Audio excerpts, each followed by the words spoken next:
happy and went on with their way. And so I think that's another message too. When you write something, you never know how it's going to affect somebody, and somebody might not have the emotional intelligence to be able to discern the message. It might hit them really hard. And if we don't show compassion for that individual, I mean, I could have blasted back and said, you know what, that wasn't what I intended. Why are you taking a general thing as a specific thing? But no, I just was kind about it and turned it around. And so that's what we should do when we're being brave on social media. Thank you so much for sharing that, Linda. And that is exactly where we're going. And what Shelly was going to answer was, what is stopping you from posting on LinkedIn? Jeff, please, you have your hand up. Yep, I just wanted to add one more thing as well. I think one of the things that has helped me a great deal in terms of when I engage on LinkedIn or when I engage anywhere is that I think the goal is to be exactly the same online as you are in person. Mm-hmm. So if you're going to be kind in person, then you're going to be kind online. You know, and if you're going to encounter trolls and those kind of things out there, well, then that person is probably a troll in real life as well. Okay, depending on the degrees. There's lots of degrees of trollness out there. But I think being yourself is really the best way to be, no matter whether you're online or offline. And the people that, you know, as Alnoor had said, we have not met face to face, but I could guarantee you that when and if, and I hope it does happen, that Alnoor and I meet face to face, we're going to give each other a big hug because we know each other that well. It's going to be a 10-minute hug. Are you going to be uncomfortable? Not me. I mean, I'm a hugger. Okay. Awesome. I doesn't bother Randy, me. you have a comment. Yeah, I just, going along with what has already been said, one thing that I've challenged myself to do is to remember people are people. And even when someone is acting not so kind or responding in a way that is not so kind, remembering, first of all, I'm in control of how I respond or how I act. I can't control what they do or say.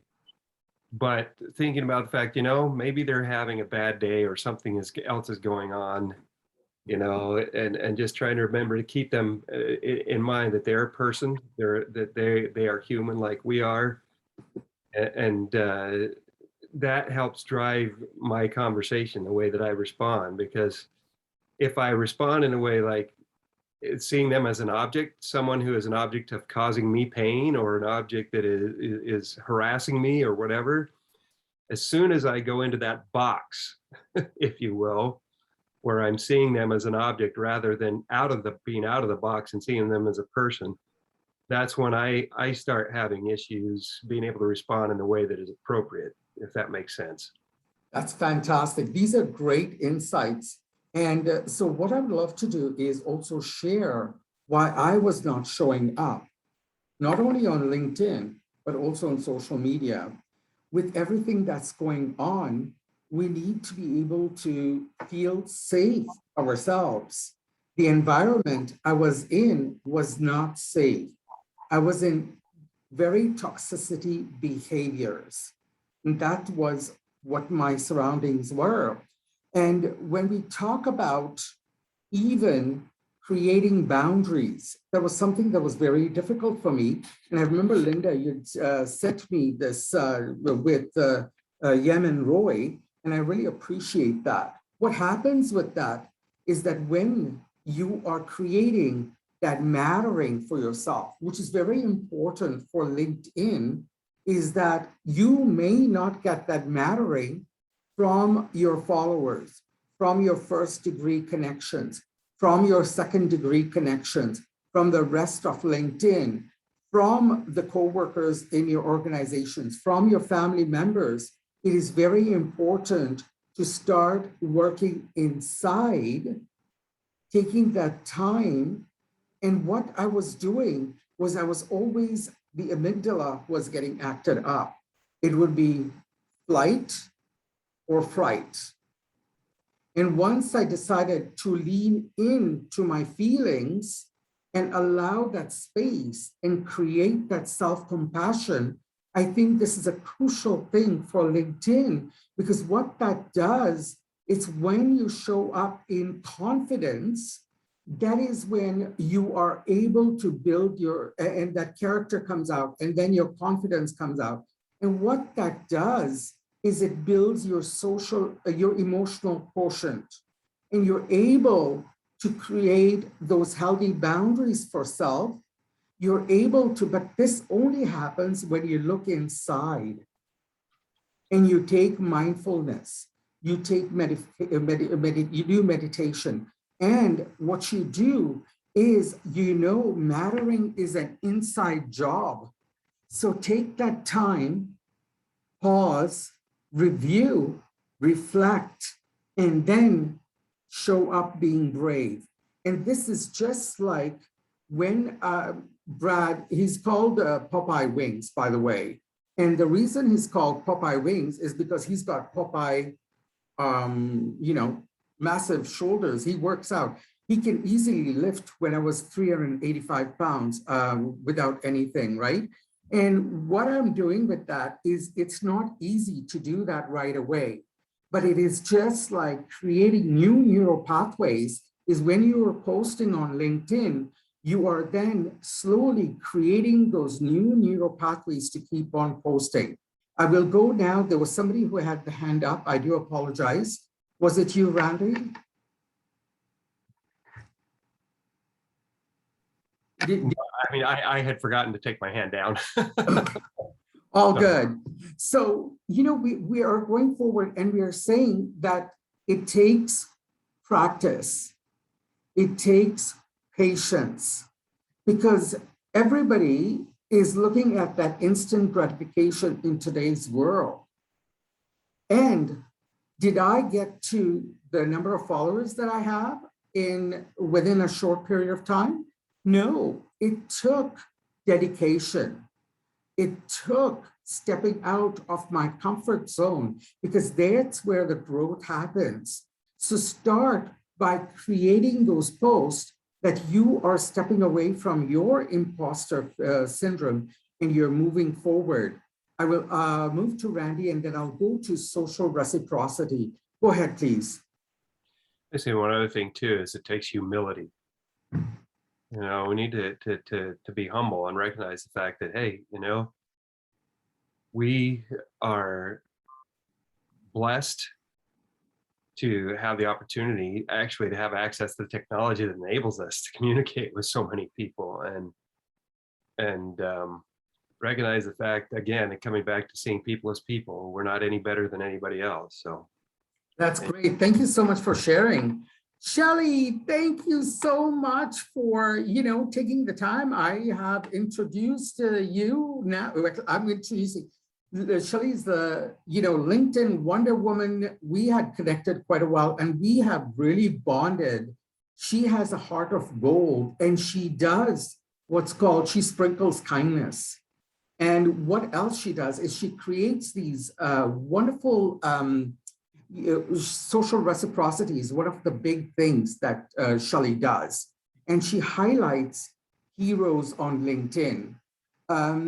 It was the 4th edition of that. And all of a sudden I woke up one morning, I'm like, what's going on with my LinkedIn? Bing, bing, bing, bing. And I was like, I had all these notifications and I was like, oh my God, she has called me a trailblazer, an influencer.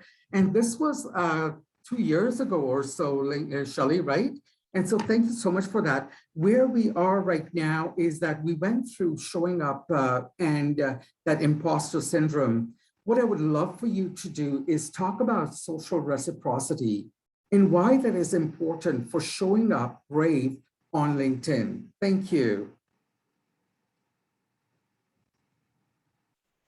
You're muted, my dear Shelly. Thank you, Alnoor, and thank you for being I'm just a little late, a little bit of an emergency, but everything's okay now. So social reciprocity, it's so important to flex your social reciprocity muscles on LinkedIn. And it is part of being brave, because when you decide to start giving and building relationships, you're putting yourself out there. But it's also so important for building that community. And for me, social reciprocity and giving back is a way to show who I am and how I want this platform to be. I mean, I'm amongst so many go-givers that are right here with me today, and so many influencers and impactful people, and they probably agree with me when they say that the key to showing up on LinkedIn and showing up bravely on LinkedIn or any social media site, but you know, my baby is LinkedIn, is the fact that when you start just giving and not thinking about what you're going to get back, you start taking the focus off of you and you start welcoming more people into your immediate circle. You start building what I call that people pod, because trust is formed. And then just out of like pure nature and the way that people are, we start receiving things that we had no idea we would ever receive. And that's because we are taking the focus off of what's in it for me, and we're putting the focus in on what's in it for them.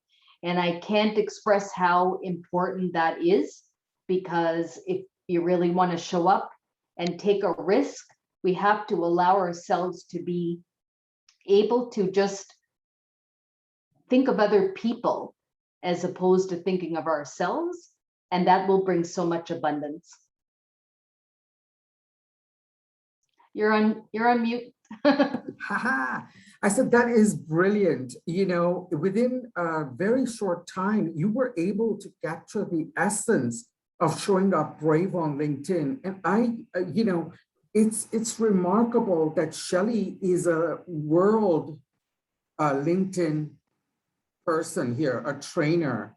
And yet what she does is she highlights other LinkedIn superheroes, and she went on to create what is called the Kind Club and Decide to Be Kind because of bullying on LinkedIn. And so can you quickly share with us the reason for the Decide to Be Kind and why you started this movement, which is all over the world? So in my younger years, I wanted to be a CSI agent. So I decided to become a CSI agent on LinkedIn. And I wanted to find out how people were feeling, because a lot of the people who I had put on that Trailblazer series that you were referring to, Alnoor, were no longer on there. And I like to keep in touch with the people that I have on my Trailblazer series, because it's something that was something that I was so passionate about. And I noticed some of them had dropped off, but luckily I still had connection with them. So I reached out and asked them what had happened and why they were no longer on LinkedIn.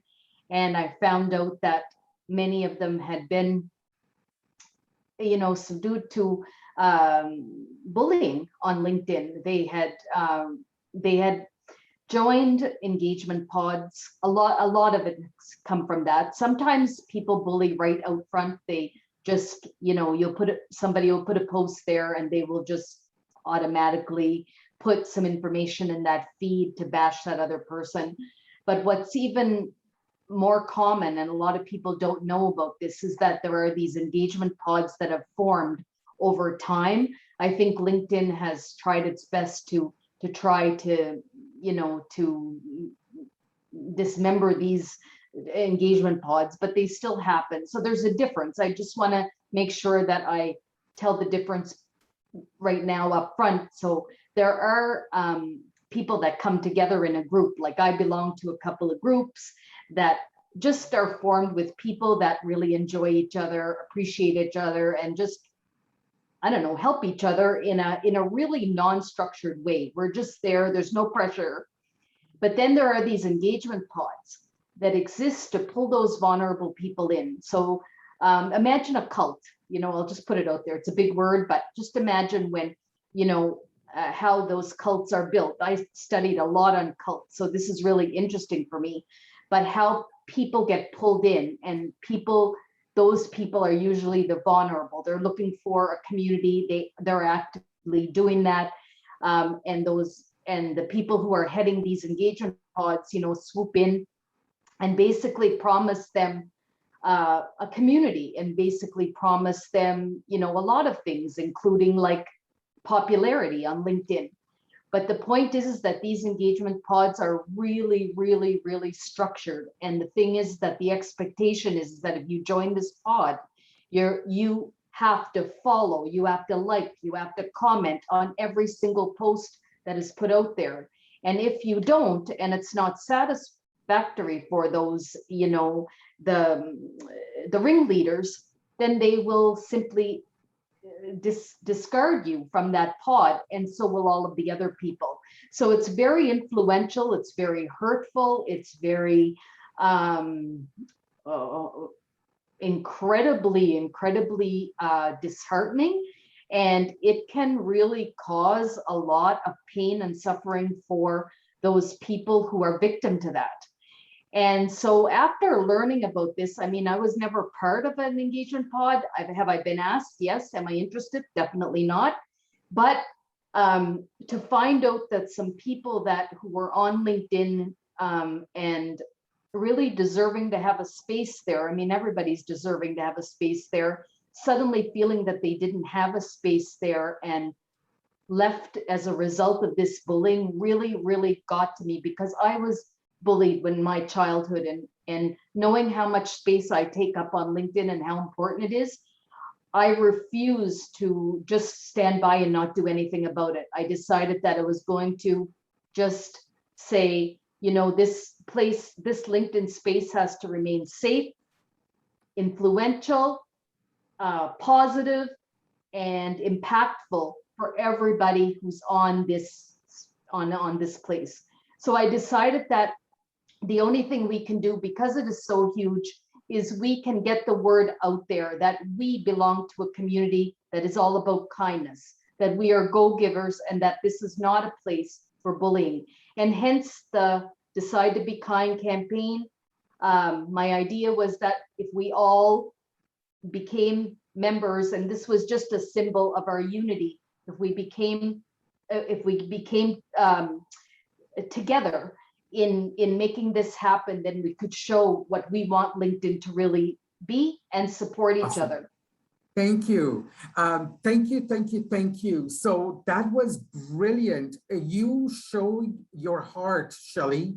And, you know, when she was talking about these informal pods that we have created, like Shelly and Jeff are in one of the ones that, you know, we regularly connect. There's Laura Staley. And what had happened was, because of this, when I went to China, I was able to create LinkedIn videos for the individuals in China, because the videos were not allowed to be posted when I was in China. So there is huge benefits in being part of a select group where you're all working together. The challenge for today is to join one group and to post that either on the LinkedIn event or on the Facebook where you have joined. You may be asked to, there may be they will let you in once they check you out. Those are groups like that. And the other challenge is looking at social reciprocity. What is one thing you can do online and offline? And please go and create that challenge. I thank you so much for joining us today. This was incredible. Thank you so much, Shelly. My biggest love to you for, you know, switching things around and coming on. Jeff, thank you for yesterday. And tomorrow we have Randy. Folks, this has been amazing. Please give a hand to Shelly and to Jeff for yesterday, and all of you too, a pat on the back for being brave. This has been amazing. Thank you. Have a lovely day and show up brave on LinkedIn. Much love.